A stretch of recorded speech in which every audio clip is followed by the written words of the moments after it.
పరిసరాల పరిశుభ్రతను ప్రతిరోజు ప్రత్యేక పారిశుద్ధ డ్రైవ్ కార్యక్రమాన్ని నిర్వహించాలని 27వ డివిజన్ సచివాలయ సిబ్బందిని నగర మేయర్ డాక్టర్ శిరీష ఆదేశించారు.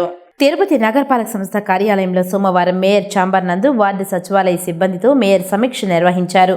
రాబోయే వర్షాకాలం సందర్భంగా ముందస్తు చర్యలు తీసుకోవాలని సచివాలయ సిబ్బందిని ఆదేశించారు. ఇంటింటికి వెళ్లి పరిశుభ్రత పాటించాలని తెలియజేయాలని, రాబో వర్షాకాలంలో డయేరియా, మలేరియా, డెంగ్యూ, చికెన్ గున్యా వంటి రోగాల బారిన పడకుండా ముందస్తు చర్యలు తీసుకోవాలని ఆదేశించారు.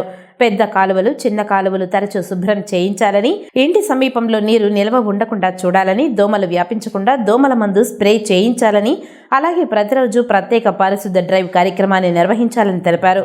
నగర ప్రజల్ని ఉద్దేశించి మేయర్ డాక్టర్ శిరీష మాట్లాడుతూ, రాబోయే వర్షాకాలం జాగ్రత్తలు పాటించాలని, ఇంటి పరిసరాలు, కాలువలు శుభ్రంగా ఉంచుకోవాలని, కాల్చిన వేడి నీళ్లు మాత్రమే తాగాలని తెలియజేశారు. ప్రజలు విషజ్వరాల బారిన పడకుండా తగిన జాగ్రత్తలు తీసుకోవాలని తెలిపారు. నగరంలోని ఇంటి వద్ద త్రాగునీరులో డ్రైనేజీ కలుషితం అయినట్లు తెలిసిన వెంటనే తిరుపతి నగరపాలక సంస్థ కార్యాలయంలో ఏర్పాటు చేసిన హెల్ప్ లైన్ నెంబర్కు ఫోన్ ద్వారా ఫిర్యాదులు తెలియజేయవచ్చునని తెలిపారు.